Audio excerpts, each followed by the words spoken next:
Alrighty, wonderful. Good evening, everybody. Welcome back to Titanic Connections.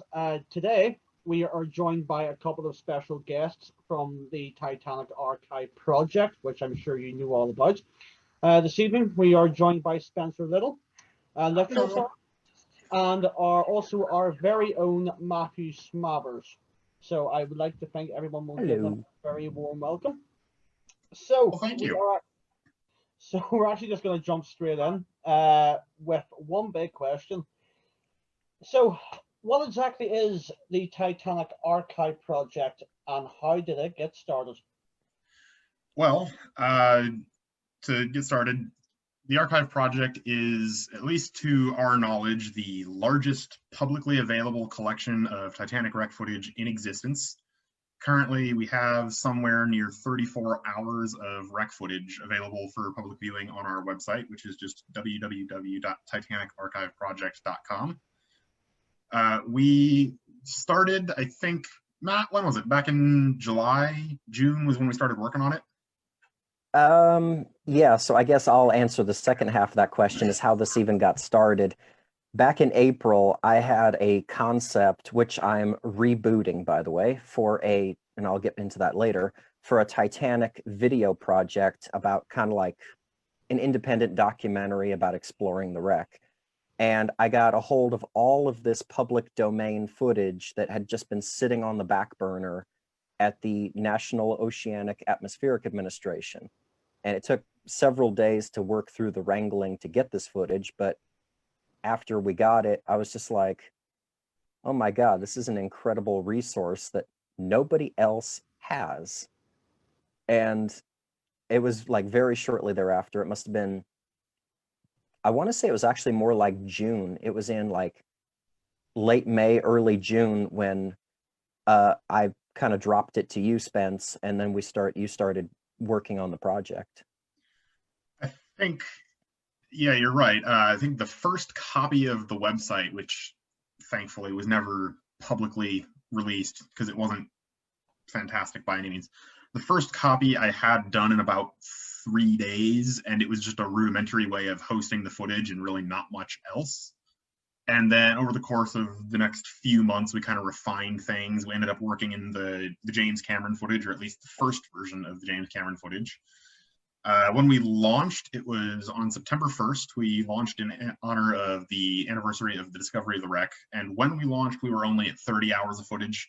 We just recently added another 4 hours to the James Cameron section and remastered most of the footage that we have there already. So most of it's now in higher quality, and the footage that was there before has been extended in most cases, and there's about 4 hours worth of new footage that's also been added to that. Our goals overall are just to continue finding and publishing as much footage that we can find as possible.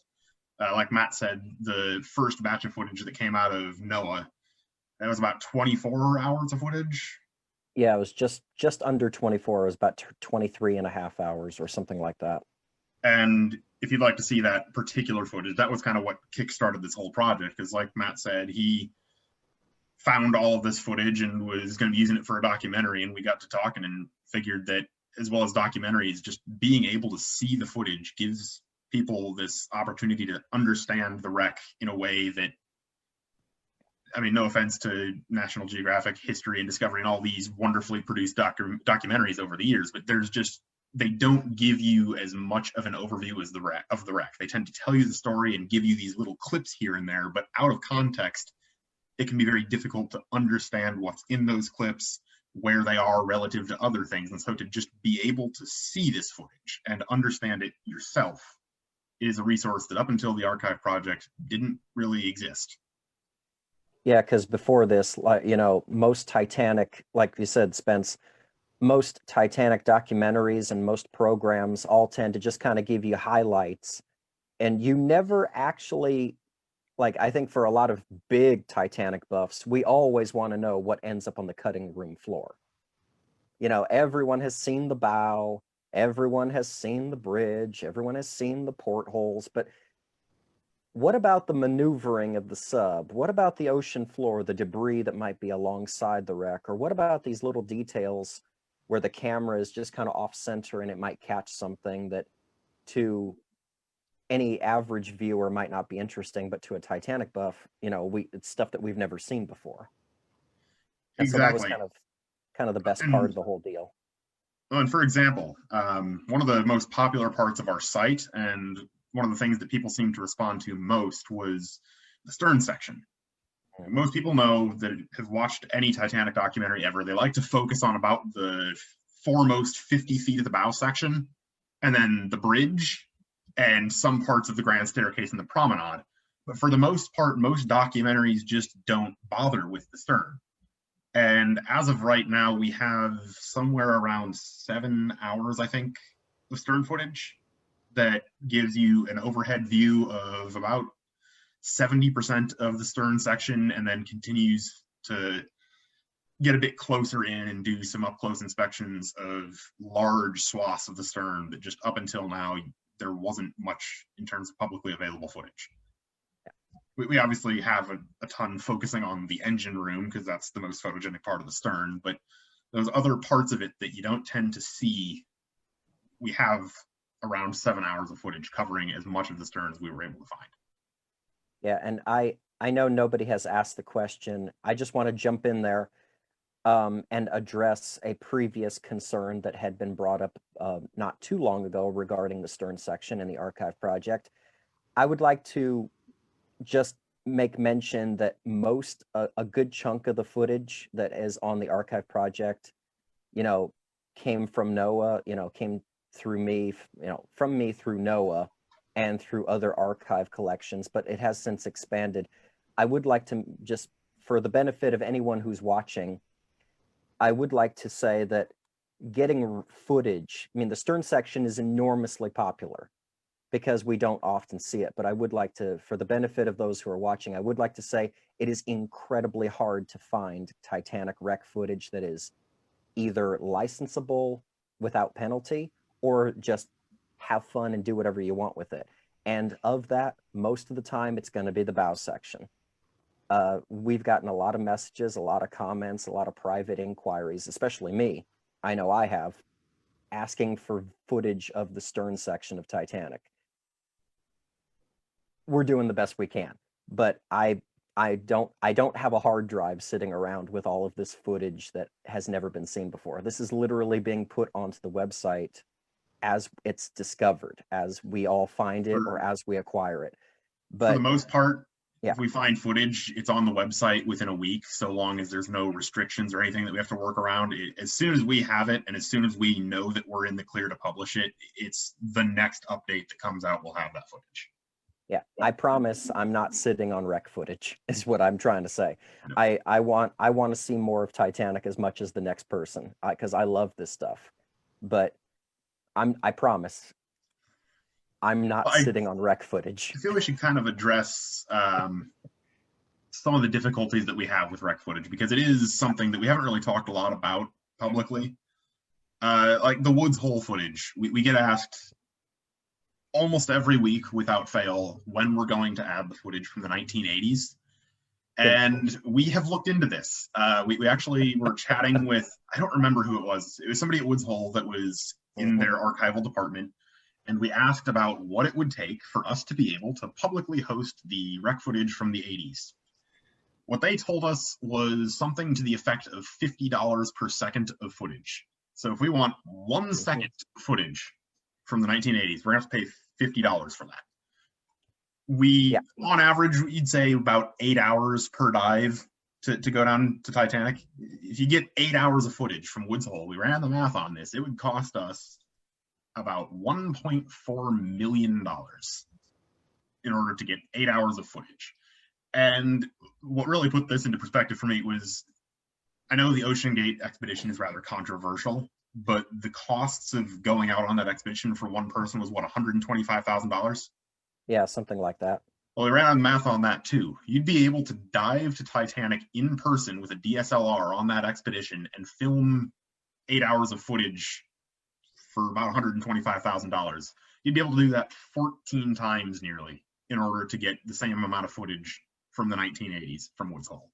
Yeah, So, don't quote us on our math work, folks, but because I know the prices always change, but we were quoted from Woods Hole Oceanographic Institute $50 a second for research, cataloging, and digitization. We were quoted $50 a second. That number will not change unless Woods Hole recants and well, says, "Oh, let's do it for nothing." I would love well, that.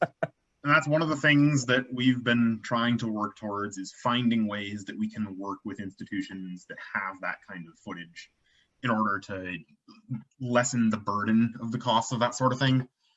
At some point, we at one point did have a donations page on our website, but at some point in the near future, we're likely going to be reopening a donations page on our website so that if people feel like contributing to finding footage like that and bringing it to the public, they can donate, because 1.4 million is a lot for an organization that is completely run by volunteers in their spare time. None of us are paid for this. So everything that we've done so far has been on our own dime.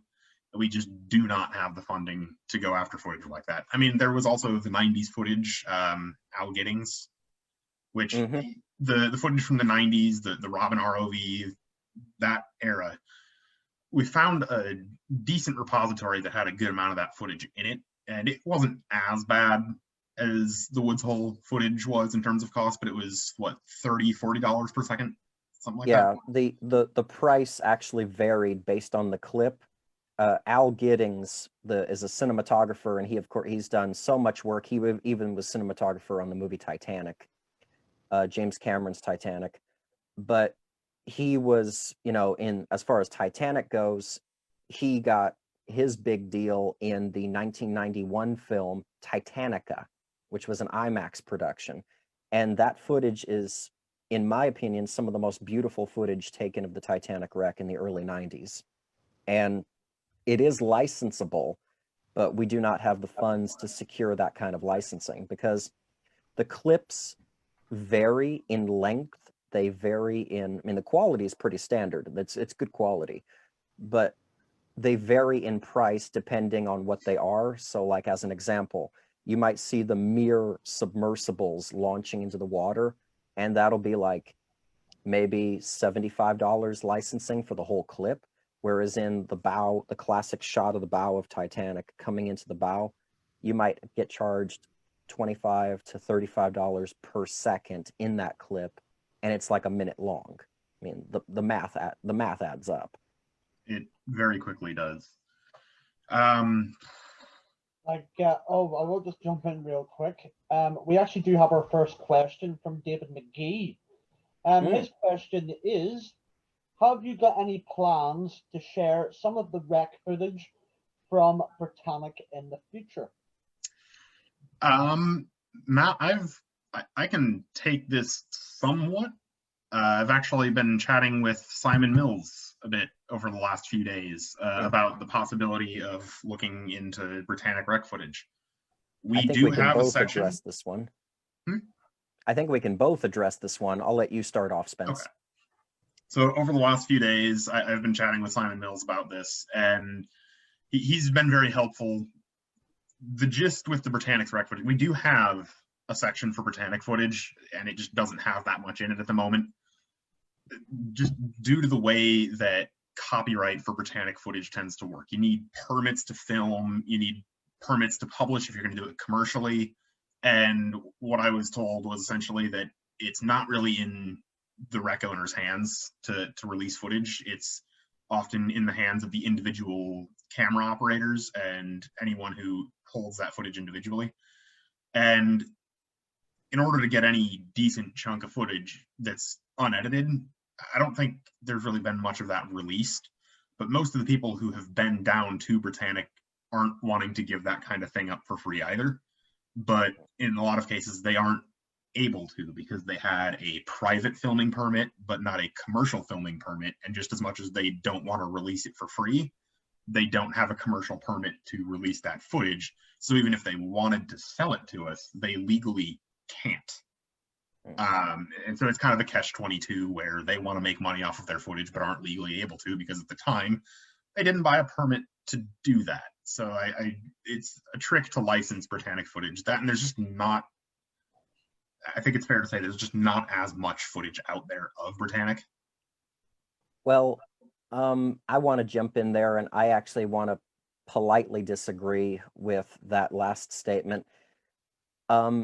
Just about every expedition to the Britannic has taken footage. I actually have on my computer, I have a few video clips that were taken in the early 90s by divers, and they're the same. They're beta tapes. They're kind of pixelated, but the footage is nice.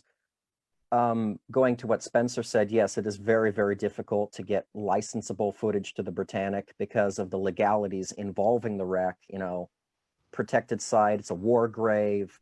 There's different contractual obligations that folks have. So really, when it comes to wreck footage of the Britannic, I mean, I know I'm asking, you know, quite a few people to see if they have the Britannic. I know Jake Billingham has asked around to see if, thank you, Jake. He has asked around to see if maybe there's, you know, footage that people would like to donate. And that is the key word, donate. You have to be willing to cough up the beta tapes, the files, the footage, you know, for freedom of use, because Yeah, like at this point, I would just like to jump in just so everybody knows, like you guys aren't making any profit out of this at all. not at all. This is purely for people to learn and people to study. Yeah, we're a non-profit organization. Yeah, and any money is like, even if money is made in donations, that is strictly going towards the project. Like, you know, like you guys are number one. You know, it's for people to learn and for people to see. Mm-hmm. You know, so if anybody out there does have any footage, just, you know, give it up, cough it up. Yeah, we would love to expand the Britannic section. I personally, you know, the Titanic is always going to be my first love when it comes to shipwrecks, but the Britannic is just an absolutely stunningly beautiful shipwreck. She's stunningly beautiful. She doesn't look like she's been down there, you know, over 100 years. She looks like she just sank a few years ago. She's in incredible condition. The water's so clear.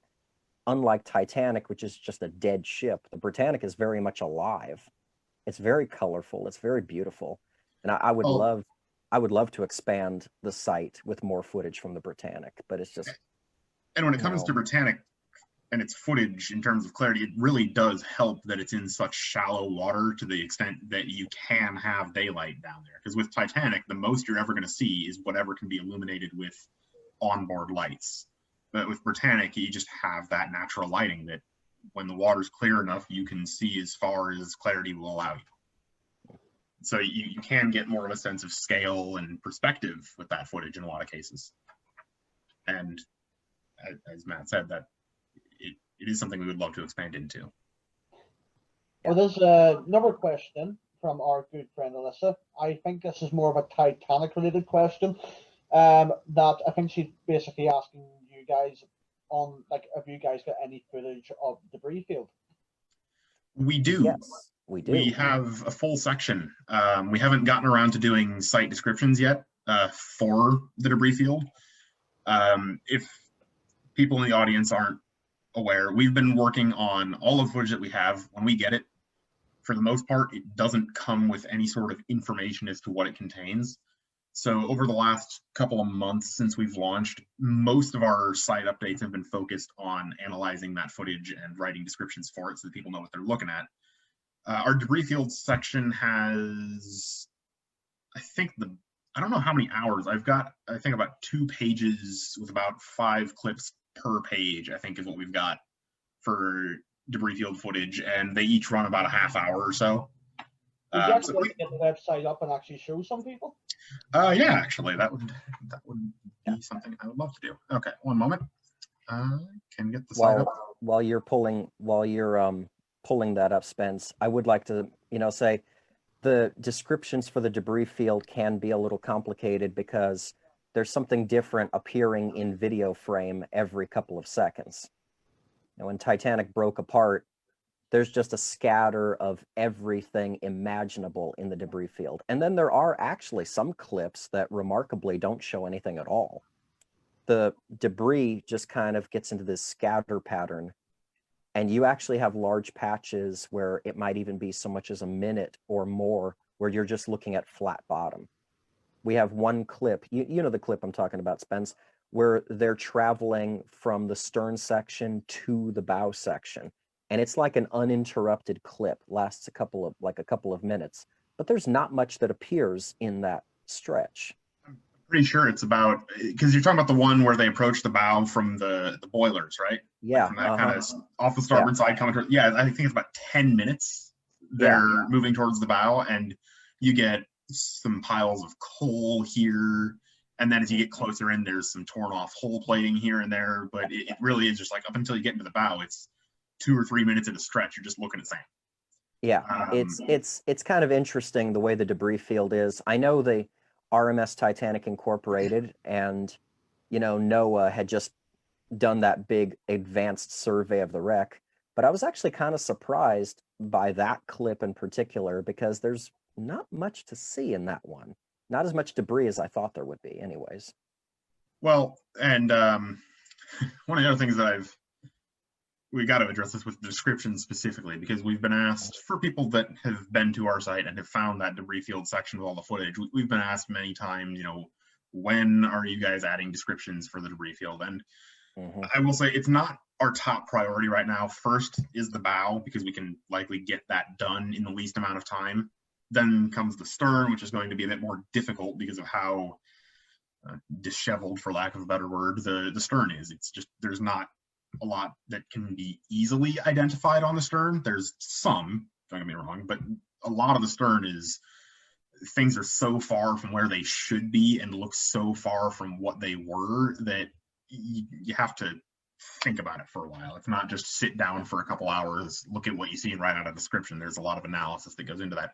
But when you get into the debris field, a lot of the time there's objects that you're looking at, and because this is 480p video and you only get a few seconds of an object before the submersible moves on, in a lot of cases where you're looking at this object, it's something that's roughly shaped like something that could be a man-made object. There's just not a lot to go on as far as what it is. And then there's other things that, for a lot of enthusiasts or even people that aren't particularly familiar with Titanic, there's just not really much of a need for a description. You see a tile, it's a tile, you know what that is.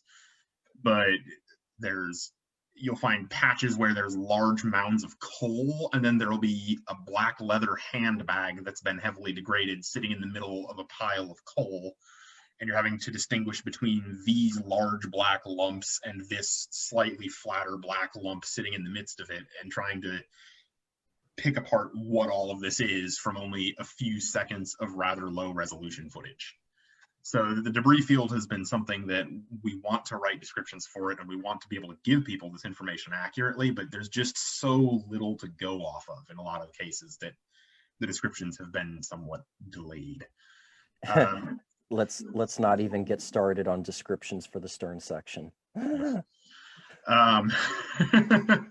bow is easy. I love doing the bow. You get nice clear views of everything. You probably get 3 or 4 angles, and you know what that is. You write a description, and a lot of the time with the audio, you hear the crew going back and forth about what these things are.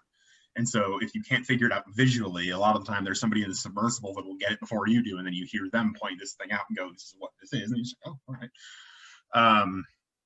Like, for you guys, though, like, you know, to take all of this on, you know, it is an absolutely, like, massive task what you guys do on a daily basis. Like, it's incredible. Like, what way, and like, what is your, like, what way, say, for research purposes, from start to finish, how do you define what something is that you don't know what it is? What is the process of the research? Well, a lot of that just comes down to collaboration. We actually have a volunteer with our project. His name's Garrett Bass, and unfortunately he's not here with us today. He had prior obligations. But a lot of the time, if, say, I'm working on, what's an example? We had Garrett's identification of A34, I think, is a good example, where we were going through some of the James Cameron footage of the interior on the bow. And if you watch the A-deck footage particularly, you'll see that most of A-deck, the walls have either deteriorated to the point where they're no longer there, or they were destroyed by the flow of water during descent to the bottom. You have furniture that's gone through where walls used to be, and everything is just one large open cavernous space with identifying objects scattered throughout the whole thing. And so to identify something like an individual cabin, it comes down to, well, in this case, we had a door frame that had a door that was open from what we could tell. The door was largely decayed, but towards the bottom, there were large portions of paneling intact, and you could see which side the handle on the door was on. So you knew that it was opening like this way, the handle's here, so that's this side of the hallway here. And then at one point in this clip of footage, you can see the pneumatic tubes coming through the deck below and heading up to the boat deck that identify, well, this is roughly on the starboard side, somewhere above but near the purser's office, 2 decks above where that is, because you have these tubes here and you have a hallway here. So where did these tubes come out? And then you have identifying features like portholes or windows that look out onto the promenade, where you can see, well, here's the spacing between these windows, and then there's a gap, and then another window. There are heaters against the wall that are here and here. And then it comes down to going through deck plans and matching all of these corresponding identifying features to get an idea of generally where an area is. And then you can look at features like furniture and go, well, there was supposed to be a bed next to this heater below these 2 windows, and there's not a bed there, but there's a bed 3 feet in the other direction and angled kind of weird. So we can make a reasonable assumption that this bed moved away from the wall on impact and is now in the middle of what used to be, say, cabin A34. Because based on all these other identifying features being where they should be, this is roughly where that space would be, and this bed is not too far off of where it should be for that particular cabin. I don't remember if it was A34, but we had a cabin that we identified through a process very much like that. And when it comes to interior footage, that's a lot of what the process is we find things like that, and then it goes to our team chat where we can bounce ideas off of each other, cross-reference things with deck plans, and over the course of a couple hours, we can generally identify something like a room. Well, since we have been speaking about it for the last half hour, how about, do you want to do a bit of screen sharing and actually talk to people? Yeah, I've actually got that ready here. Can everybody see that good? There we go. Yes. Perfect. First off, how long did it actually take you guys to build this website? Well, as I was saying earlier, the first copy took around 3 days. After that, there was a lot of tweaking and refining between when that first copy was just ready to our launch day on September 1st. But all told, it was probably a few dozen hours per person working on the site. We had myself, we had Matt, and we had my wife, Alice, who is not on the stream with us, but she does a lot of our administrative work. She double checks all of our text blocks and makes sure that there's no spelling or grammar errors in there, that sort of thing. So between the 3 of us working on the site, it was probably a few days of work if we just sat down and done it all at once, but it was spread out over the course of a few months. And then, of course, we decided we wanted to launch on September 1st, but little known story. We decided that about 4 days before September 1st and had a panic rush to get the site ready for that update, including we actually ended up doing Russian translations of the entire site because we were approached by another member of our team now. His name's Maximum Polishuk. He's the founder of the Russian Titanic Society. And he'd heard about our project shortly before launch and wanted to see if he could get a Russian copy of the site launched for the Historic Society in Russia, along with the people that operate the mirrors, the Keldysh, and got a lot of this footage for us. They wanted to have a copy of that site that they could go visit and read in their native language. So we ended up having to rebuild the entire site from scratch, get all of the text transferred over, and then he spent about 4 days straight finding all of the text on the website and translating it into native Russian.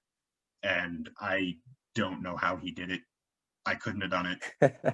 But he did a fantastic job on that, and we do still have an active copy of the site that is under a Russian domain as well. So I just want to jump in there, and I want to say that that was probably, like, for me, probably the most exciting and the most flattering aspect of this entire project, that we were actually able to collaborate with the Russian Titanic Society through Max. That, you know, it started off as just kind of a small thing, and then, you know, Spence, you created the archive project, and then all of a sudden now we have a, you know, a carbon copy of the site that's being enjoyed over there in Russia. That's just awesome. it is very cool. So as far as the site goes, if you've not been here before, our homepage just kind of explains what we're all about. And if you want to see what all's been added recently, we do have a news section that'll show you what all's been added. I guess we can start here with our James Cameron footage.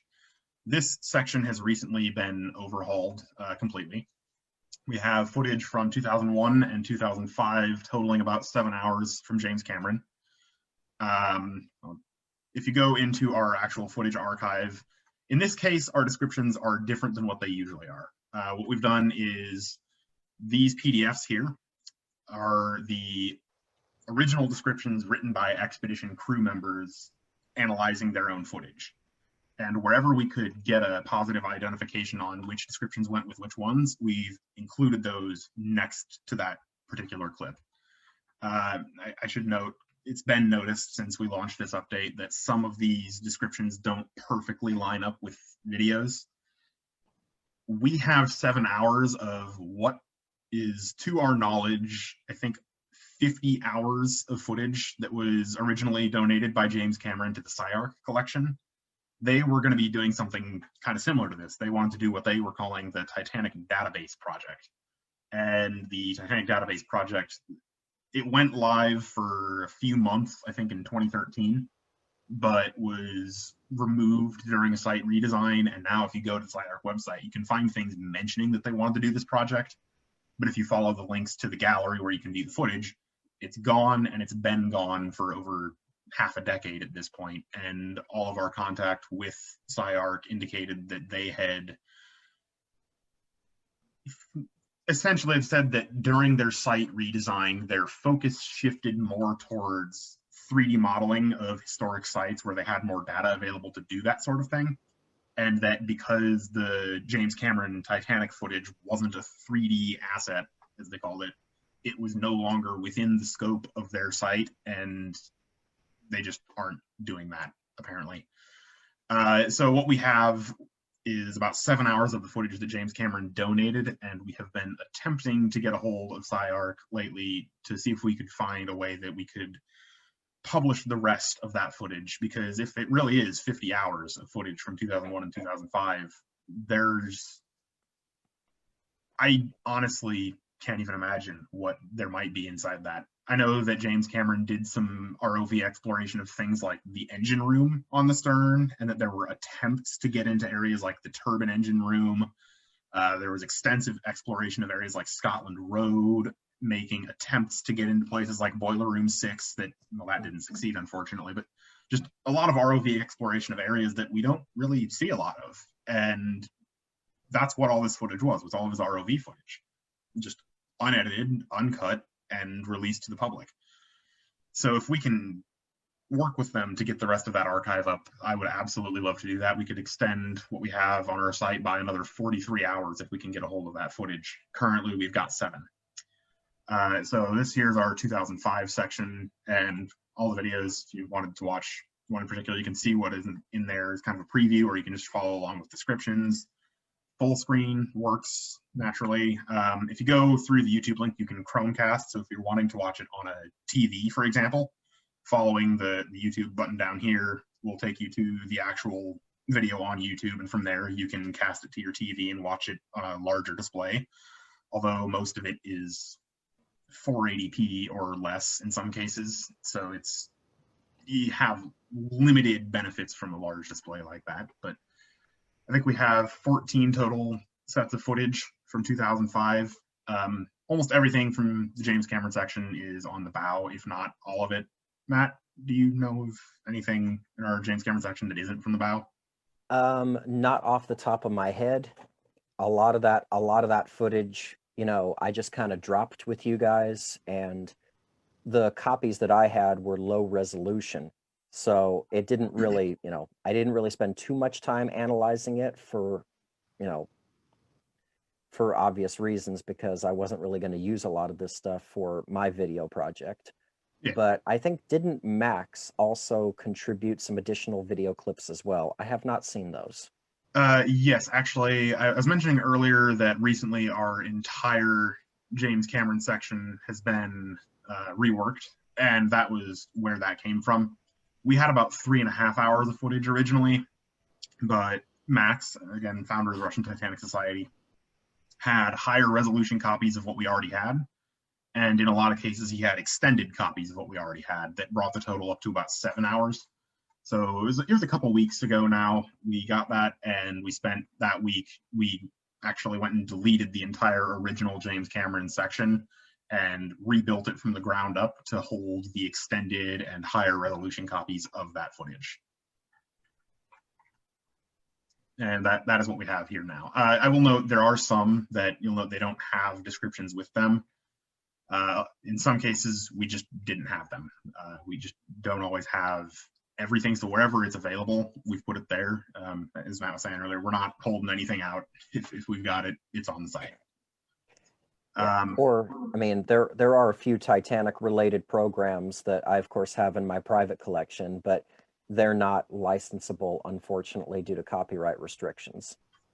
But as far as the raw rec footage goes, I'm giving, everything over to Spencer that I can for the archive project. Trust me. I promise I'm not hoarding anything. There are some YouTube sites out there that do like documentary hosting. That's kind of sticky territory, when it comes to legalities, especially being a nonprofit. So we're not going to, if it's not on YouTube, sorry. Even if it is on YouTube, in some cases, it probably shouldn't be. Yeah, probably shouldn't be. Like, I don't know. Does Discovery Channel know that their documentaries are up there? I didn't do it. So I mentioned earlier we had a Britannic section. There's not a huge amount in here, but we do have. It's not exclusive. Titanic Connections already has a copy, and it has been published before. But it's the bell from Britannic was kind of a controversial item for a very long time, and a lot of people had kind of theorized that Cousteau had salvaged it and just kept it hidden away from the world. But it has been found fairly recently, and it's a 7-8 minute long mini documentary produced by the dive team that found the bell, about the discovery of the bell. So if you're curious about that, that's here. And then they also had about 3.5 or so minutes of just raw footage of them diving on Britannic's wreck. So if you want to see that, that's also there. There is a section here for USS Monitor. There's not a whole lot here. This is one that's just more of a close to home thing. For those that don't know, my wife and I, we live on the coast of North Carolina, which is in the middle of what is known as the graveyard of the Atlantic. And there are about, one second, there's some background noise here. There we go. There's people out doing lawn work. So anyway, graveyard of the Atlantic, there's about 4,000 or so wrecks that have been lost off the coast of North and South Carolina and a little bit further north. But because it's such a heavily wrecked area, it's also been very well documented. And one of the more famous wrecks that's out in the graveyard of the Atlantic is the Civil War ironclad, the USS Monitor. And this particular wreck's only about 5 or 6 hours away from where we are. So it was one of those where, because it's so close to home, I wanted to give a nod to what is also one of the more significant vessels of the Civil War. For those that don't know, the Monitor was a participant in the Battle of Hampton Roads, which was the first time in history that 2 iron-hulled steam-powered vessels came into direct conflict with each other. And while it wasn't sunk during battle, it was actually on its way to blockade a city further south in North Carolina, and it encountered a storm and went down. The wreck's in about 200 feet of water, and so what we've got here is about an hour-long survey that was done of the wreck in around, I believe, 2001. They were getting ready to salvage the gun turret off of the wreck at the time. And this survey was just kind of trying to figure out the best way to approach removing the turret, because the wreck is upside down. So the turret, which was on top of it, is kind of pinned under the wreck, and there's quite a bit of footage focusing around that area, trying to see if they can support the wreck from the bottom and remove the turret without causing any further damage. It's an interesting watch if you've got about an hour, but it's just one of those close to home things. For the benefit of those watching, the whole reason why there's this big hullabaloo with the Monitor's gun turret, the USS Monitor was the first warship in the history of warfare, just the first warship period, that actually had a gun turret that could actually turn. The Monitors, like previously, ships just had cannons which stuck out either side or were on the front or the back. But the Monitor had two guns, two large cannons that were in a gun turret it was an armored turret that could actually turn. And I do believe it was raised successfully and it's undergoing conservation. Correct me if I'm wrong, Spence. Virginia, I think. Yeah, it's at the Civil War Museum. Someone's got to fact check me on that one. I'm not 100% sure where the Monitor's turret currently resides. Oh, so we've sidetracked a little bit here. I'll get us back on to the site tour here. We, aside from footage, which I'll briefly go into the NOAA 2003 section, we have about 24 hours of footage in here. I'm not going to go through every page, but for those who were asking about the debris field, we do have a section full of debris field footage. And it is here if you would like to go check it out. So if you're looking for an easy way to get to it, you just come to our site, drop in the nav bar, and you click on NOAA 2003, and then the debris field is right here. It'll take you right to it. We have 2 pages. I think it's probably 4 or 5 hours of footage from the debris field if you are curious. And you'll note we don't have descriptions yet. The main segments of the NOAA 2003 footage, though, are bow footage, which these descriptions are handwritten by our team, and we have been working on these for a while. They're collapsible, so if you don't want to see them, you don't have to have them there, but if you want to see a description for a particular video, it's going to be right underneath there, and you just open it up. We have time-stamped everything to the best of our ability, and anything that we see of note, we write out a description and give general history where we can. I think this week we've been working on the 3rd page of these descriptions. They do take a good while to write. A single description can take somebody, in some cases, a day to do, if not 2 for some of the more complicated ones. But we've got the first 2 pages of those done. Our next footage that we're going to do descriptions for is going to be the always popular stern section.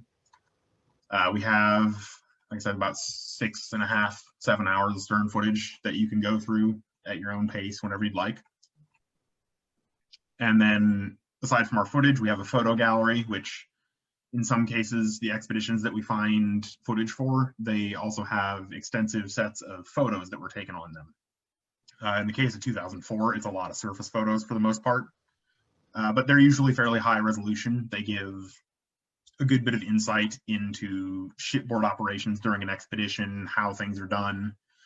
We also tend to do descriptions for the photos. So if you're looking for information on something like that, the photo gallery is a good place to go. You'll also get a few more high resolution photos of crew members and in some cases of the wreck itself in these photo galleries. So that's just another one of our little bonus sections. Our additional resources, we have some exclusive documentaries in here. Most of these were donated by the Russian Titanic Society, and they go over the story of the Mears themselves and their career, as well as another documentary specifically about their work at Titanic over the years. I think each of these runs about 20 to 30 minutes. They're fairly good documentaries. Like we've watched them both and done descriptions for them. And then one edited by our own Matthew Smathers, mini documentaries kind of going over the wreck and a general overview of it. We do have, at the moment, we only have one interview with David Concannon, but if you're curious to hear about an expedition from the perspective of someone who was on one, we have an interview section that we're hoping to expand at some point. Some of our team members have done their own projects or live streams, and so those will be recorded and then posted on our independent projects things. And in some cases, there are also articles that we link to throughout our website where if there's something that has a lot more information available on it in a peer-reviewed article, for example, or legal documentation, we'll link to this page there, and you can find some helpful articles to understand a particular subject in a lot more detail. I'm just going to jump in real quick from a question from Paul. I'm not sure if he's talking about the double bottom here or what he asks, do you have any footage of the middle sections in the debris field? I was actually in the middle of typing a reply to that. Okay. Thank you, Ryan. now that you brought that up. So, Paul, I'll just tell you what I was typing to you. There is a segment of the debris where the submersible is traveling towards Titanic's stern. And what happens is they come across this massive pile of debris, but it's just that. It's a pile. It's not the center, the deck house, the third funnel deck house like we see in some of the documentaries, most recent documentary anyway. It's a large section of Titanic's hull that appears to have decking, stairwell, some internal rib structure, but it's just mashed. It's mangled. It is just absolutely mangled. And the sub doesn't dally on that bit of wreckage for a while. It just kind of goes over it, gives it a look, and it just goes off. So unfortunately, because the middle section of Titanic broke up into so many pieces, they provide such a hazard for the submarine pilots. They generally avoid that stuff. So there is one clip, but it's not very clear.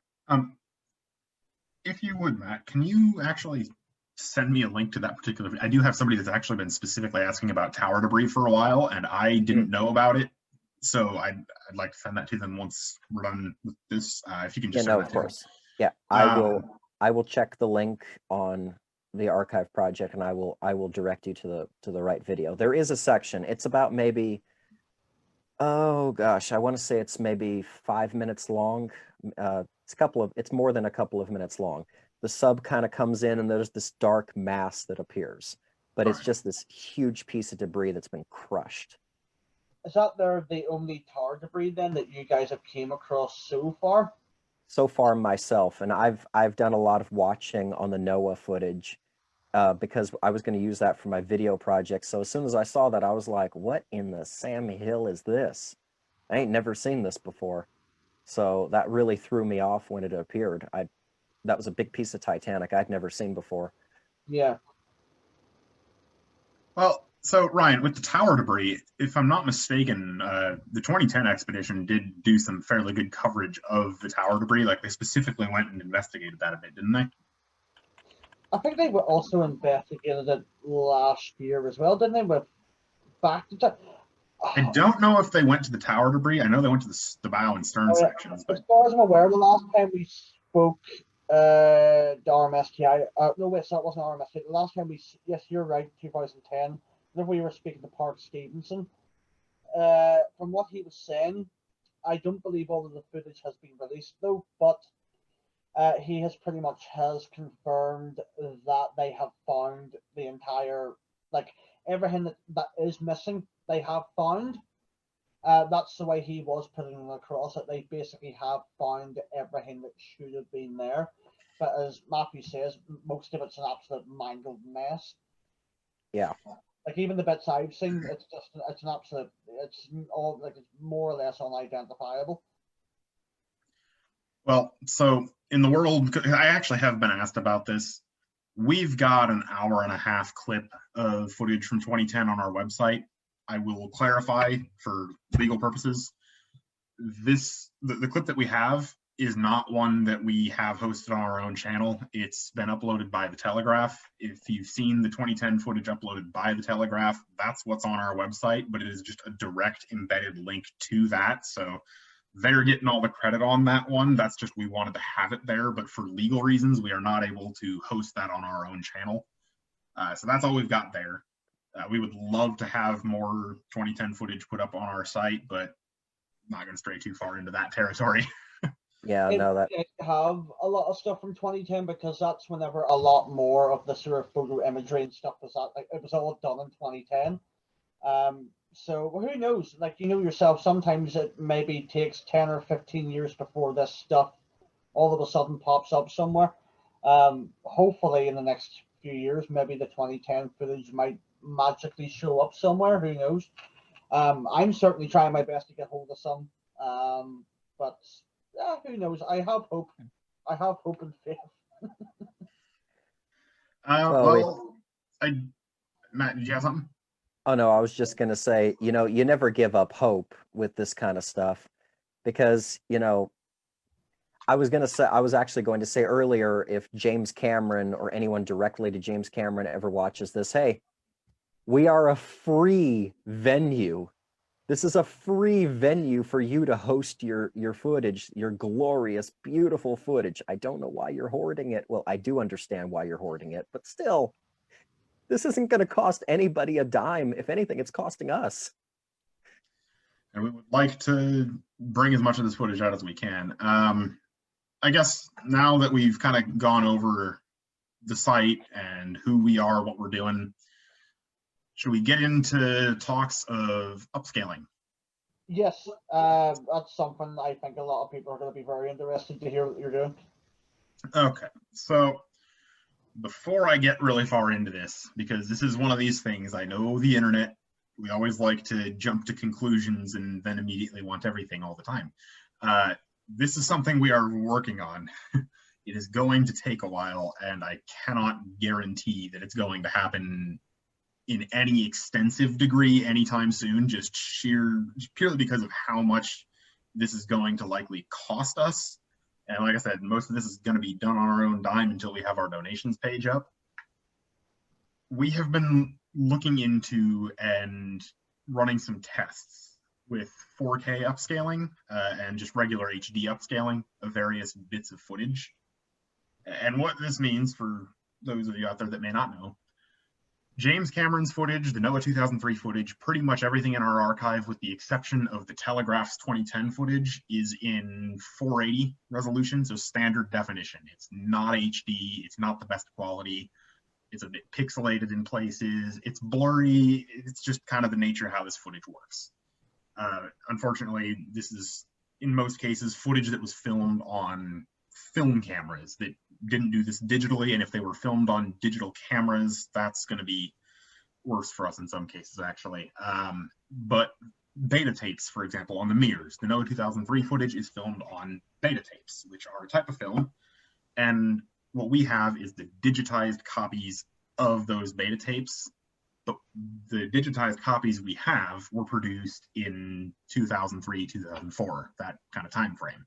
So their scanning equipment was only able to take a really high resolution film reel and digitize it to 480 standard definition.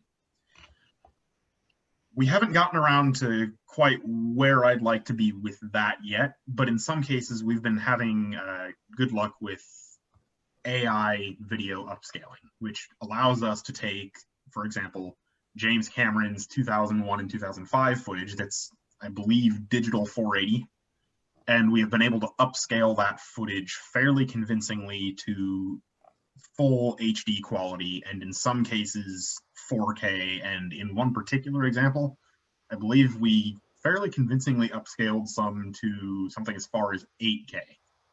And it's because this is done with an upscaling, it's not native, so you can't always rely on it to be completely accurate.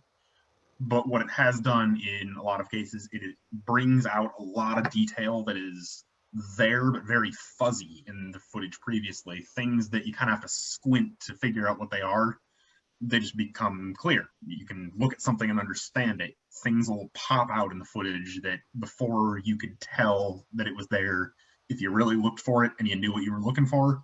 But with upscaling, you just notice it. One of the most prominent things is in some of the footage that we have of the Grand Staircase filmed from ROVs. You'll have the tethers from these ROVs that are draped down the stairwell, and you'll have an ROV inside D deck turn around and you'll see the other side of the staircase.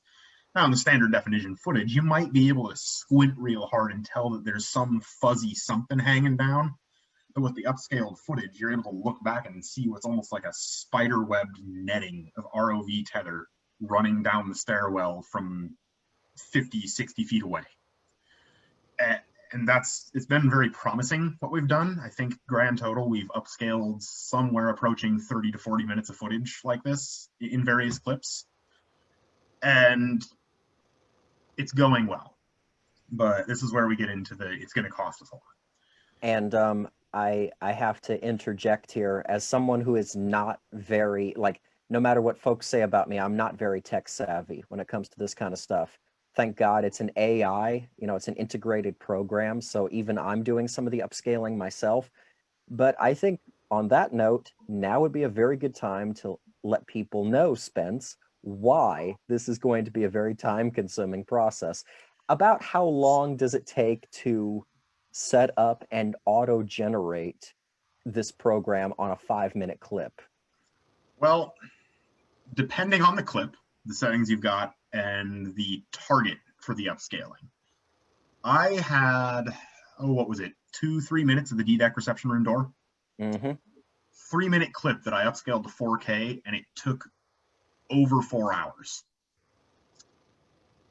It's a very performance-intensive process to go through.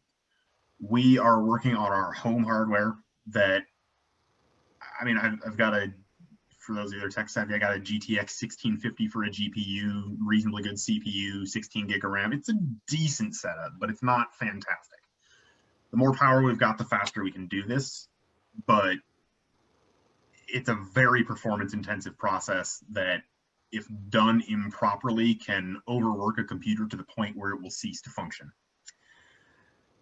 That said, we have about 34 hours worth of footage in our archive, and if we want to upscale it, we're going to have to buy this software. We've been using a free trial of it that the company that creates the software is very generous in offering, because it was we got 32 days, something like that. It was a weird number for a free trial that we can mess around with this, because we wanted to experiment and see if it could be done. And we know from these experiments it can be done.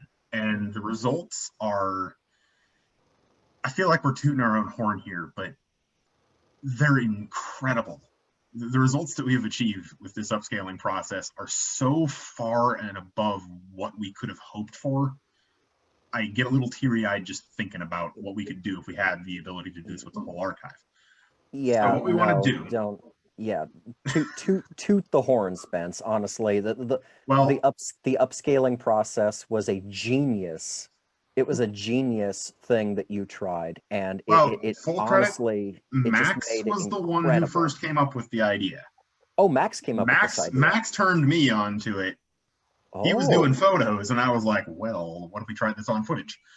Max was very much involved in this idea. So credit where credit's due there. Absolutely. Shout out to Max. You're awesome. You are awesome. Awesome. So, best idea ever put forward for this. Well, okay, so that's the thing. We want to do this, but with the amount of time it's going to take to do 34 hours of footage, we're going to need to purchase licenses for this software. And an individual license can cost about $200, and we'd be doing this for 4 team members. But because of how performance intensive this is, we're going to need to utilize cloud computing in order to get it done in any sort of reasonable time frame. I did the math on it, and with our hardware, we might be able to get the bow section of the NOAA 2003 footage done sometime within this year. Well, not within this year, but in the next 365-day period, we might be able to get the bow section done. So we want to look at using cloud computing, but doing so is going to require some subscription fees for each of our team members that are going to be working on this process. So we would need to look into reopening donations in order to get this done. It's probably going to cost us in the neighborhood of $2,000 if I had to spitball an estimate in terms of actual funding to upscale what we currently have in our archive. But if we can secure that funding, we can likely have it done within 3 to 4 months. And that's a what it would result conservative in, estimate. That's a conservative conservative. estimate. I just want to say. Well, that's the thing.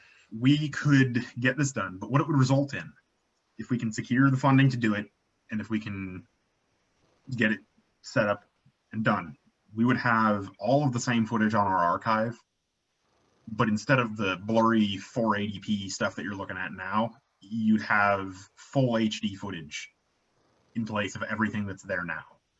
You would, in some cases, have 4K footage that if you have a nice 75-inch 4K TV somewhere in your house for whatever reason, you could put this footage up on that TV and it would look not quite, but almost as good as if it was filmed in native 4K.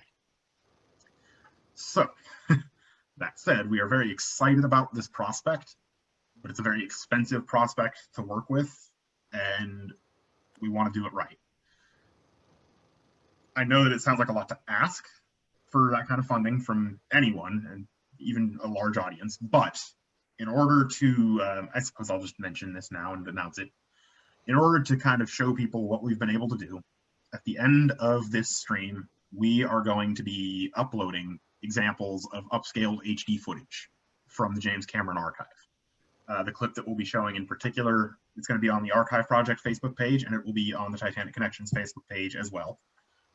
We will be showing, it's about a 4-minute descent with, I believe it's Jake, I'm not entirely sure, but one of James Cameron's ROVs descending through the grand staircase from A deck down to just above the threshold of E deck. And you get a good look at the rustical formations on the outside of the, I guess, the column that is the hole where the grand staircase used to be. You get a good look at the iron framework on D deck. You get a good look at E deck. You get a good look at some of the carved wood columns in the reception room, and all of it will be in full HD. That's going to be released at the end of this stream. It might take a few minutes to get it up, but we'll have it on Facebook very shortly after the end of this, so that if you need some proof that we can do what we say we can do, you will have that very quickly. Brilliant. I'm very excited about seeing that. That's about it. I think obviously people's gonna have to understand, like, it's a mammoth task. It's going to cost money, because things like this always cost money, and it's going to be incredibly time consuming.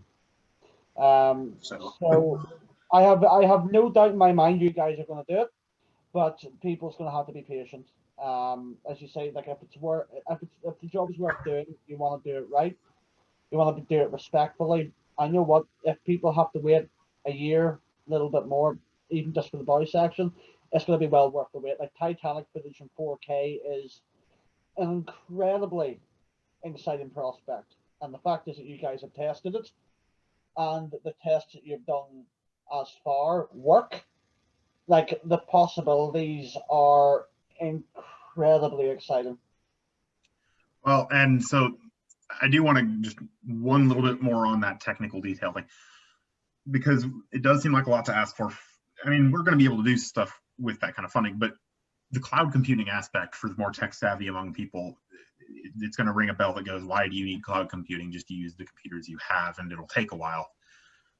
The reason I was asking for cloud computing, and the kind of reason I want to use that in the first place, is if we want to continue working on the archive project and doing the upscaling at the same time, because of the amount of time that it takes, any computer that is running this process, even if it's a fairly beefy PC, will be unusable for the entire duration of the process when it's actually going through upscaling. So if we want to be able to continue to edit with the archive project, or look for new footage, reply to emails, or talk with people on Facebook, do these live streams, attend our social media accounts for the project, or anything like that, we would not be able to do that if we were using our own hardware for this. So that's kind of the reason, because I know cloud computing can be kind of expensive, so it seems unnecessary to some people, but that is the reason there, that we want to do that. It's a very, very resource intensive process. So if you want to take over again, Ryan. Well, as far as what I'm up to, you guys know I've been scrambling, trying to find just what I can. A couple of interesting leads. I know Jake is currently trying to scramble to get more Britannic footage. So hopefully he has a few exciting, hopefully he has a few interesting leads. We can only hope. Oh, he does. He's shaking the head. Say something, Jake. All right, unmute yourself, man. Yeah, you're muted, Jake. While you've been talking, I've been contacting Jennifer Toletti, who supplied the footage from last time for Britannic. She is going to be looking through her own archives, what she's got on the Britannic. She also just messaged me saying, "Are you looking for footage of the Britannic's telegraphs?" And I was like, "Yeah, anything really." Also, I've sent a message to Richie Kohler as well. See if I can get him to give us some footage. So cross our fingers, because he's actually coming on an interview with us on Saturday. Saturday, yeah, well, Saturday night for me and you, isn't it, Jake? Yeah. So we'll actually be speaking to Richie Kohler on Saturday anyway. Who knows? Who knows? It may happen. Yep. But yeah, like obviously there's a lot of details. I'm sure we can't really go into right now, Spencer. But I think especially over the next sort of say 15, 16 months, some of the like obviously we do talk a lot, and some of the things that you guys have proposed and some of the ideas are quite frankly mind-blowing. Like of one particular prospect which I'm incredibly interested in. Would you like me to talk about that in a very you can be restricted and corporate manner, I believe is the way I should phrase this. If you feel comfortable talking about it, you feel free. You can go into as much or as little detail as you want, but I feel I know where the boundaries are. Yeah, I can give an explanation of what we can do. I'm just not going to go into the parts that we obviously can't discuss publicly yet. Okay. 4K upscaling, 1080p upscaling, all of that is very, very exciting. We get very nice, shiny, pristine footage out of that, and it's wonderful. The best way I can explain what our most exciting prospect is in as brief a way as possible is imagine if you could go to a website and you get there, and instead of having to pick through hours of footage to find one particular part of the wreck, you would have a photorealistic 1-to-1 scale representation of the entire wreck site of Titanic in a full 3D model that you could go and look around knowing for certain that every detail on that model was 100% accurate to the point at which it was last recorded. What we're talking about is a process called photogrammetry, which some people are likely aware of thanks to the Back to Titanic documentary in 2019, where they made some attempts at photogrammetry on parts of the wreck. But we have done some experimentation with portions of some footage that lead us to believe that if we are able to access the necessary resources to do this, our team would be able to create a photorealistic 100% accurate model of the wreck site. And we know that the resources exist that we would need. We just don't have them yet. And that's one of the things that we have been trying to work with you guys on, is gaining access to said resources. Yeah. We know that this could be done once we have the resources. I would estimate conservatively 6 months, realistically maybe a year's worth of work to ensure a perfect model. It could take as long as 1.5 to 2 years once we have these resources, but it's just sheerly because of the scale of the site involved and because of how dedicated we want to be with the accuracy of our model. We would want to take the time to ensure that every single detail is correct. We'd want to create the model. We'd want to review the footage of the areas in it to ensure that it is accurate to what we see on camera. Because a large portion of this process is, again, controlled by AI. It comes down to if we have decent coverage of, say, oh, let me give an example here. There's something I can, one second. This was a gift from Matt, section of teak from the deck of the USS Iowa. If we wanted to generate a model of this using this process, we would need probably 20 to 30 photos of it from as many angles as possible with as clean of a background as possible. We'd then plug it into the software that we've been using to do this and give it some general information about the object and its size. And then it would take all of those photos, analyze every single one of them, figure out where different parts of this object are in relation to each other. And it would generate a mesh that says, okay, well, we can see this little curvature here where there used to be a rivet. We can see that in 10 of these photos, but it's at different angles, so that we, the software will know this is here. And it knows what shape it is, it knows the color, it knows everything about it. And then it will automatically generate a photorealistic and 100% accurate model of that portion. And then it goes and it does that for every single reference point that it can find, combines them all, and at the end of the day, it'll spit out what is essentially a 1-to-1 scale, photorealistic, 100% accurate 3D model of this piece of wood. It's a very small scale application, and it would likely take 2 or 3 hours to do it. With something like Titanic, it's a lot harder to do that because the water on a lot of days isn't very clear, and you may have thousands of individual objects that you would have to do individual models of and then manually place based on other outside information from that footage or from mapping.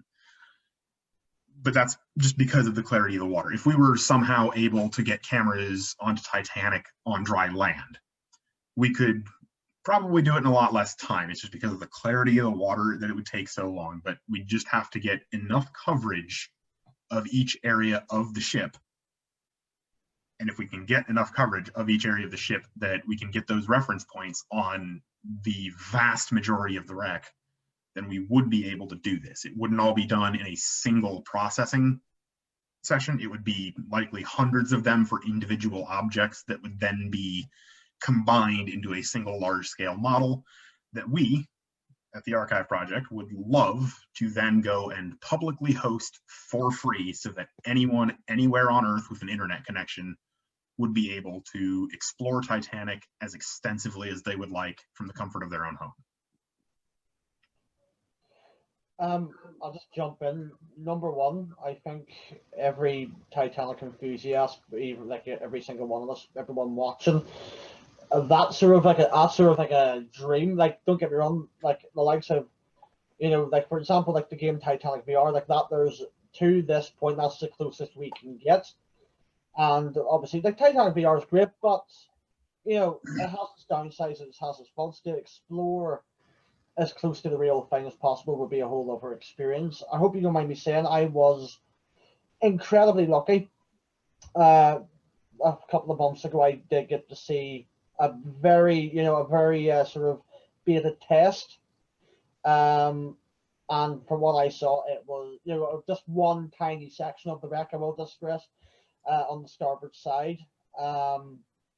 And it was incredible. Like this, like all I will say is their process works, and it just doesn't work. It works incredibly well, and it's absolutely stunning. So it is definitely possible, and we do know that the resources and the footage are there. It's just a case of how can we get these in the hands of the right people, basically. Exactly. We have done what Ryan's referring to. We did a test a while back with some footage. I won't disclose exactly which footage from when, because that's sensitive information at the moment. But the area that we did a test on was the starboard side of the bow near the navigating bridge and the #1 lifeboat davit. It was the section of the A deck promenade and a little bit of B deck, just that, about a 20 by 30 foot section, about 2 decks high. And we didn't necessarily have enough coverage to do all of it, Namely, the angles that we had showed a good amount of the flooring of A deck, the flooring of the boat deck, parts of the interior of the promenade, and the forward-facing areas of that. But the B deck section, we only really had reference for the external portions. We didn't really have the floor of that area. So we had a model that showed the guardrail on B deck, but then it showed the hull, it showed the external portions of that deck, and then it showed large chunks of A deck's flooring, the foremost sections of the promenade, and a lot of the debris up on the bridge wing. And I will say, as Ryan said, the results that we had were, as a kid, when I was younger and first getting into Titanic, the results that we had were the sorts of things that I dreamed about. And it was something that it felt weird to be on the team that was doing those things, because it's just like, if you had told me 10 years ago that this would be possible, and not only would it be possible, but I would be involved in doing it, it would have blown my mind. No, I completely agree with it. Like, even for example, like, don't get me wrong, like the 2010 mosaics, like what's behind me right now, they're incredible. But this one tiny little section that you modeled, it was another level. Like, it was like if you sort of just done that, you're there. You're like, you were looking at a section of Titanic, and it was 3D, and it looked stunning. Like, even just thinking back on that, I'm like, oh my god, it was so good.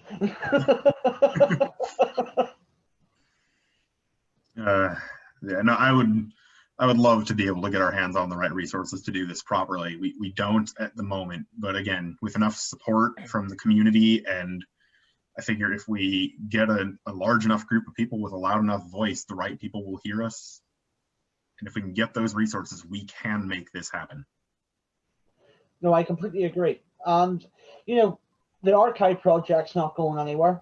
As far as I see it, like, you guys are just going to be, you know, straight up, we're not going anywhere, and we're going to do our best to help you where we can. For me personally, the archive project is going to be a lifelong project. From this point to the day I die, it will always be there. Whoever I pass the reins off to after that, we'll find out at some point, but hopefully not anytime too soon.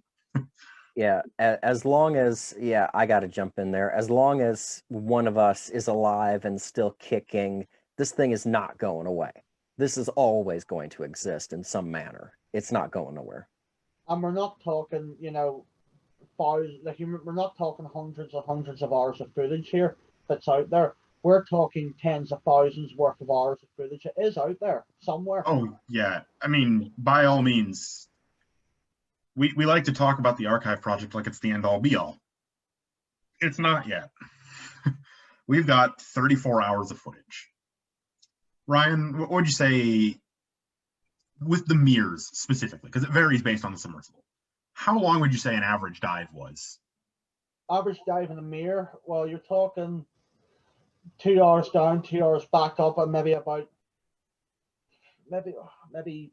4 to 6 hours actually at Titanic. Yeah. And every single one of those dives, you have, in most cases, both submersibles on the bottom for that duration. They were both equipped with outboard cameras on most of those dives. And just largely for legal reasons, those cameras were always recording. They recorded everything that those submersibles saw, everything that they did.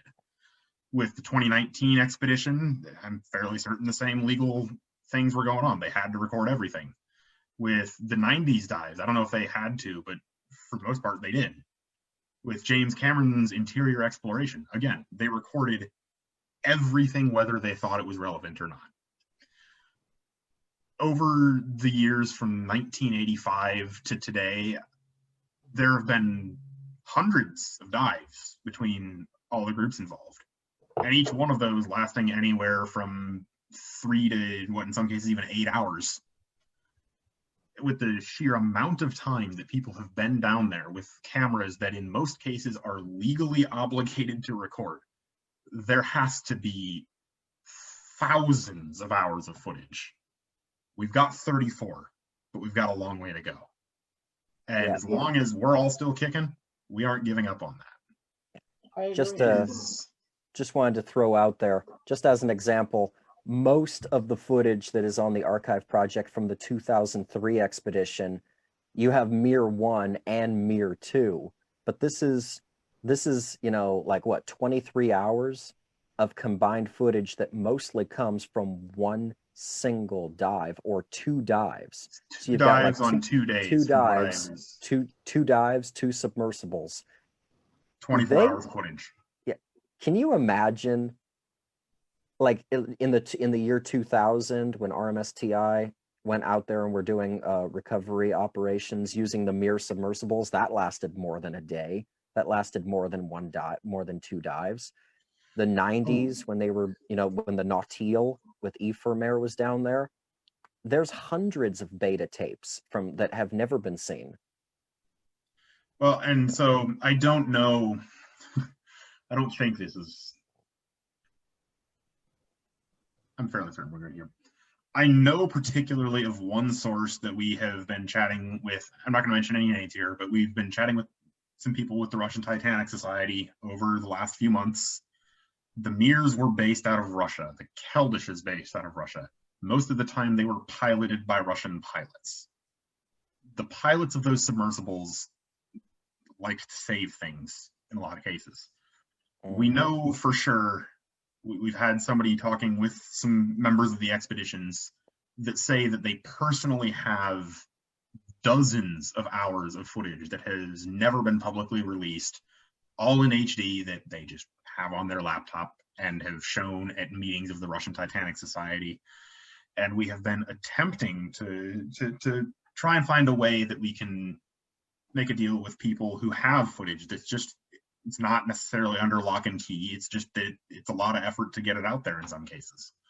And we're trying to work with as many people as we can to find any footage that we can. I mean, not even just from outboard cameras that are legally obligated to record, but who in their right mind is going to go down to Titanic and not bring a personal camera? So we're trying to find people who have been there and have their own personally acquired footage that might be willing to donate that. The outboard cameras on the Mirs, on Alvin, on Nautil, on Limiting Factor, if we can ever get that. At one point, wasn't the Shinkai 6500 down there as well? I don't think so. I know there was. Yeah, I don't think the Shinkai went down to there. I think. Must have heard that somewhere weird, but there have been so many submersibles, so many expeditions, and it's not a huge group of people, but there have been quite a few down there. What, a couple hundred at this point? Yeah. Easily. Yeah, there's a lot of people that's been down there. Like, you sure don't think about it, like how many people really have been down, but yeah, a lot of people have been down, really. It's just, so you've got all these personal recordings, you've got the outboard cameras, you've got ROV footage, you've got unmanned vehicles like Argo, like Hercules, Argus. All of these that have been down there recording the whole time. To be fair, if you really do think about it, as far as sites, like historical sites and things, Titanic probably is the most documented site, or one of them, on the planet. It's just the fact is that all of the footage is not out there.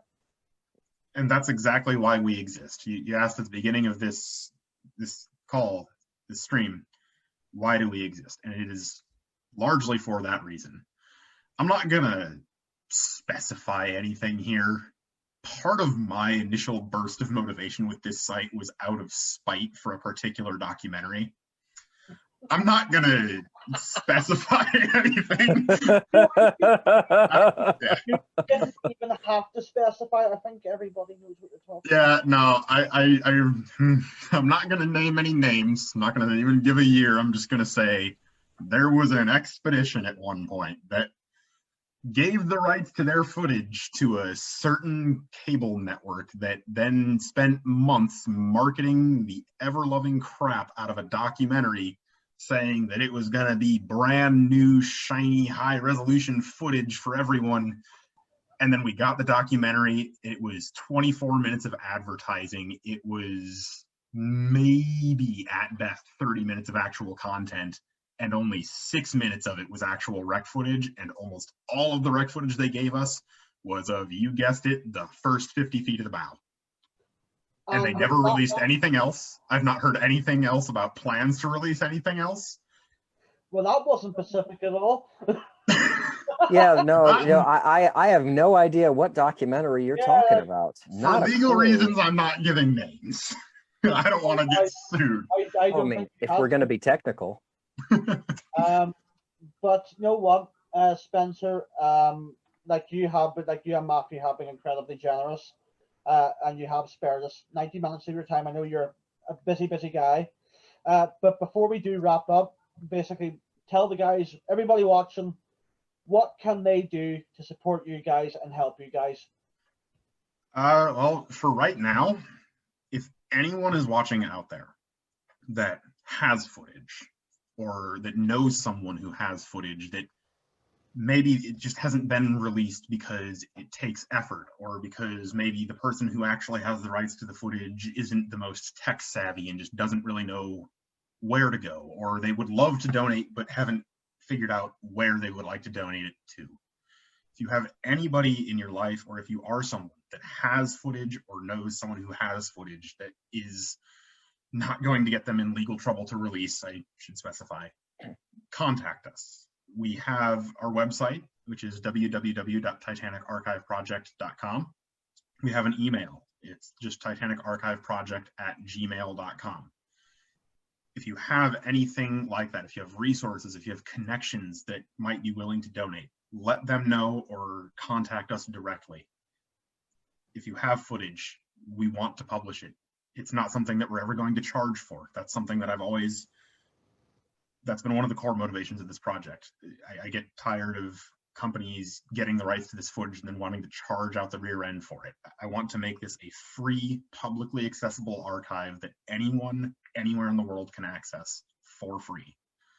So if you want to get footage into the hands of the right people to make sure that the world will see it and have that reference, just reach out to us and we will do our best to work with you to make that happen and make it a beneficial process for everyone. In the future, we're likely going to be reopening our donations page at some point soon. That's always a good way to contribute. At the moment, any donations that you're making are likely going to go towards the upscaling process to get us some nice shiny HD footage of the wreck. Everyone wants that. So if you are willing to, and if you're able to, by no means are you obligated, but we would certainly appreciate that. And even the small donations can go a long way when it comes to something like upscaling this footage. So anything helps. If you're able to donate, that would be wonderful. If you know somebody, like I said, just reach out to us. We will do our best to get back to you, and in most cases, we do within 24 hours of you sending an email. We try to be faster. If we see a notification and somebody's offering footage, as soon as I see that notification, I'm going to reply.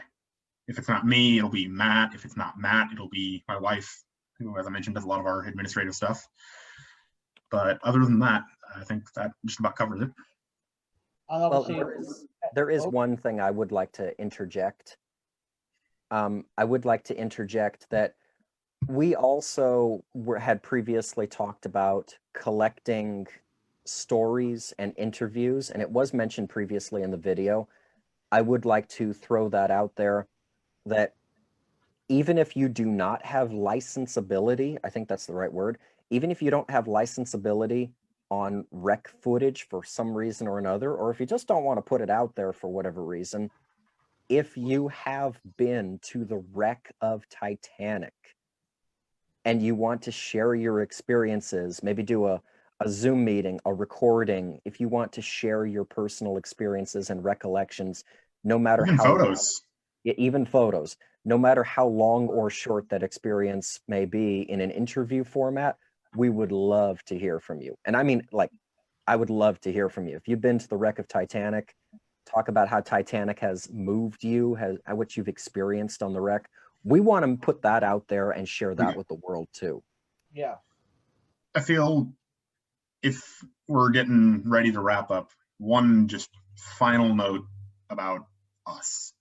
If you go to our homepage, you're going to see a spiel very similar to this, but we don't like the idea that Titanic belongs to any specific country or organization or person.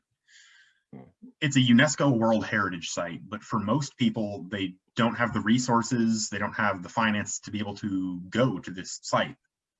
Titanic isn't a ship that identifies with just one country or one group of people. It was a British owned, or it was an American owned ship operated by a British line, built in Ireland, carrying immigrants from all over Europe, from all over the world, going to a North American harbor. People of all different races, ages, genders, everything were on board this ship. And we all, as a species, every culture lost somebody or something when Titanic went down.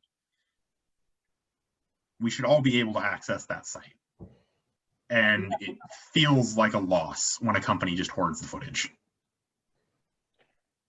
Like, I think everybody here, like, I think for most people like us, and I'm sure a lot of people who follow both of our pages and things feel the same way. Like, some people enjoy the film, some people like Titanic, but then there is those other people that, like, it's like, to a lot of people, Titanic really is just a ship that sank. To people like us, Titanic isn't just a ship. It is a life force of, it's a story of tragedy and heroism and people, and it's something you either have it or you don't. I would say I can speak for everybody on this screen. We definitely have Titanic in our hearts and soul, and we will. Neither of our pages are in this for profit or gain or status. It's purely to keep this story going in whatever ways we can. That's why I love working with these guys. They stand for the same values as us. They're not in it for the profit or the fame. They're in this purely for Titanic, and that's the reason why we love working with these guys. And like it's amazing. It really is. And it's been wonderful working with you as well. Thank you. Now, I am going to do a little bit of a Steve Jobs here. We do have just one more thing. Matthew? Okay, well, you did the thing. You did the thing. I've always wanted to. I used to work for Apple, so I've always wanted to do that. Okay, so I guess we're getting ready to just about wrap it up. So in the beginning, I guess it's just appropriate because in the beginning of this video, I talked about how this largely came about. My contribution of the footage came about from a Titanic video project. Now, I won't make this long because I know this can get really preachy, and for those who know me, they're probably rolling their eyes right now. Back in April, I had a Titanic video project that was kind of going to be like a documentary, a tour of the wreck, using like voice actors that are recording lines, explaining what's there, and all kind of a simulated environment. It was mostly for kids' education, but I wanted to make it where that adults could enjoy it too. Something for everyone, just kind of like one of those old 90s documentaries. Now, that being said, I am reactivating that project, and due to the overwhelming number of volunteers and contributors, several of these people had descendants who were on board the Titanic, who either went down with the ship or survived. The descendants have been incredibly helpful and extremely generous in helping with this project, and everyone's been so patient with me. To any of you who are watching, God bless you. I love you guys. You are wonderful. I am reactivating the project. So as we're upscaling the wreck footage, we're going to be incorporating that into what I'm going to say a virtual dive. It's going to be, like a small set looking like a submarine, me, maybe one or two other people filming. So it kind of looks like we're exploring the Titanic, but we're not. It's going to be like a set. And we're going to use footage, and we're going to use the voice actors and the volunteers. The reason I kind of fell out of my project initially was because we put all the footage on the archive project, and there was kind of no point in doing this because the footage was out there. But now, and we had so many volunteers. But now, because of the upscaling and because of the number of people who came forward to volunteer for this project, I'm going to make an actual effort to make a series of videos. So while you can read the site descriptions on the archive project, we're also going to try to create a side tab for this project as well, where you can watch the videos, listen to the interviews, and just kind of explore the Titanic with us. And so I'm really excited about that. I did put together a teaser for this, which I hope I do have that. Okay, yeah. So I did put together a teaser. It's only like 45 seconds long. And for licensing reasons, I'm not going to be uploading it just yet because I am actually trying to license some of the footage myself for this intro, just because I like how it came out. And another note, this particular set of footage has not been upscaled. We should, Matt, soon you and I should work on putting together one that uses the upscaled footage so people get a proper idea how this will actually look in the end. I agree. Shall I roll the tape, as it were? Yeah, I hear a little bit of an echo, so let me mute. Let's everybody mute except for Spencer, just in case there's any video interference. Alrighty. All right, everyone, enjoy.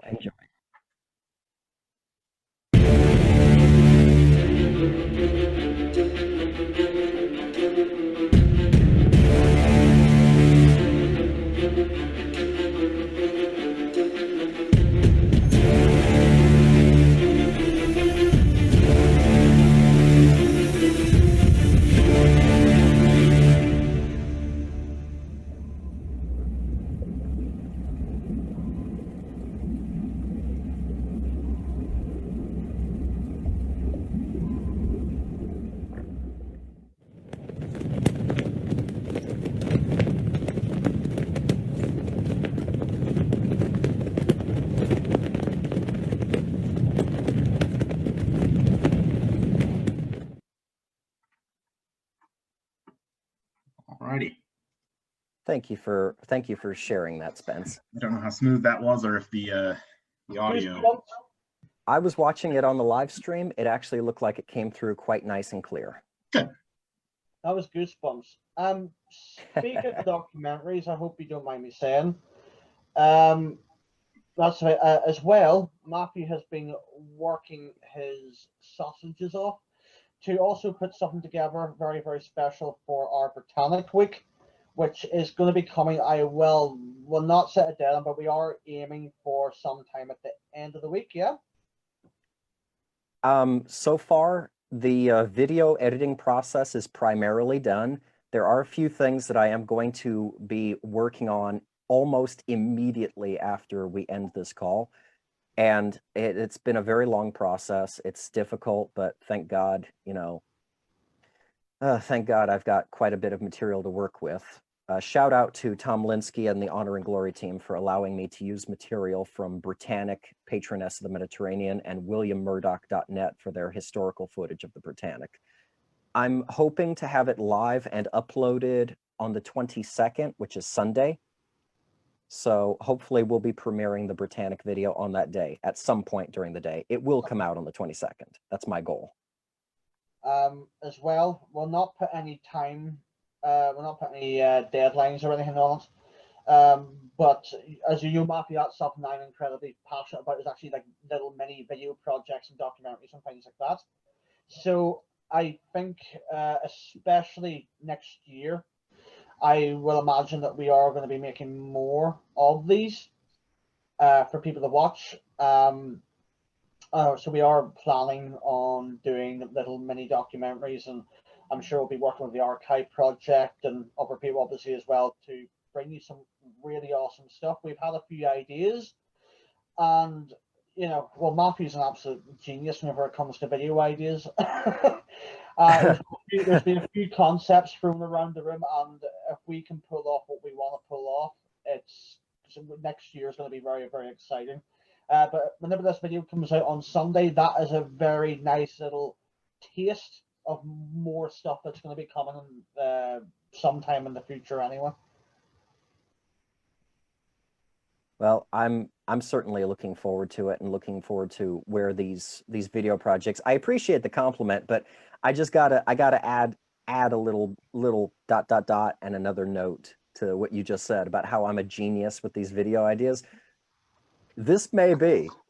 I may have the genius when it comes to video ideas, but when it comes to actually executing them, I'm as dumb can be. You know, I heavily rely on folks like Spencer. You know, like I call Spencer, he's one of my best friends, and I call him the king of the techie bits. And this is certainly true because as he has had the floor for a good chunk of this Zoom meeting, and you can see why. Because when it comes to the technical aspects, the computer processing, editing software, tech, he's it. His knowledge of computers, editing, and software, I can't even come remotely close. I barely understand sometimes when we're talking about stuff, and I'm just gonna say it. I don't understand. Sorry, Spence, I love you, but there's times that you talk to me and I just don't know what the hell you're talking about. That tracks. Yeah. So I think we got a good thing going, and I think we got a good team and a good, you know, a lot of good heads on a lot of good shoulders to get many of these things off the ground. And I'm looking forward to, you know, the Rec Tour, to the Britannic video projects, to just everything that's in store, because there's a lot coming up.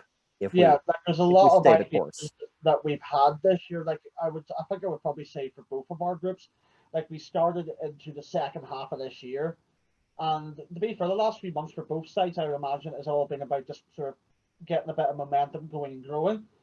Now that's sort of all happening. A lot of the ideas that even I had, like there's certain ideas like about like roundtable discussions, video projects, all things like that. That was all stuff I actually wanted to do 6 months ago, which are only really happening now. But I really do think a lot of the ideas that maybe we had at the start are now finally going to start coming into fruition, and doing the things that we actually wanted to do are actually now going to start to happen. Now that we sort of have built up the audience, we put the work in. Well, I say we put the work, like I say, these guys work their butts off to make Titanic Connections what it is. And I know, like, obviously you guys work flat out with the archive project. I'm incredibly excited what's going to happen next year for both of our groups. Like, I think some really big things are going to happen next year. And, you know, we're looking forward to working with you more in the future. Well, I can honestly say I am very excited about what, especially with our alliance, as it were, has brought forth so far, and what it will likely continue to do in the future. I am very excited and exceptionally optimistic. So here's to however long we'll be around to keep working. What to make an account? I'm glad, you know, Spence, I'm glad you said something about that, because I mean, look at this shirt. I'm kind of stuck here for the duration, you know. I have no choice. I gotta work with these crazy guys and gals. You kidding me? I'm stuck here. Hey, you're stuck with us too, just as hard. So we're gonna have to give you a special T-shirt made now with like Titanic, and like we're gonna have to. Oh wait, no, don't do that, Ram. But yeah, no, like I'm incredibly grateful for like everything that these guys do, for everything. Like the archive project is honestly like for. I'm actually just raging. I didn't think of it myself. But what, you know, as a concept, it does get me incredibly excited as a concept, as I'm sure it excites a lot of other Titanic enthusiasts to have all of this footage in one place. And, you know, at the end of the day, nothing's ever going to get took away from the archive project. The only way for you guys is up, and all you can do is add more. So, yeah. You know, I mean, only time we ever remove something is if we've come across a better version of the same thing. So yeah. But no, we went on. I was only planning on having you on for an hour, but as things go, these things run over, and you guys have been incredibly generous and almost given us 2 hours of your time. So I will let you go, because it's going to be, you know, I'm sure you're going to be wanting to have your lunch at some point today. Yeah, probably. But no, Spencer, I thank you very much for coming and speaking with us this evening. Matthew, obviously, thank you for your time as always. I know you're flat out doing about 25 different things right now. This is normal. I'm used to it by now. obviously my two other little amazing admins is here right now, Mr. Jake Bellingham and Mrs. Amber Frecky. What did Yeah. you call my middle? What did you say my middle I name don't was? know, Amber Ray. I can't say your name properly, but no, You thank said you two for coming along. Well, I am glad to have been here. And I'm sure we'll be seeing. Well, I'm sure we'll have you on again at some point soon, whenever there is a fun announcement to make. But no, thank you to everybody as well for your comments, your questions, and for joining us this evening. I think we got quite a nice crowd this evening. So no, thank you again, and we will see everybody shortly. Okay. Alrighty, sounds good. Goodbye, everyone. All right. Goodbye. Good night, everybody. See you later. One.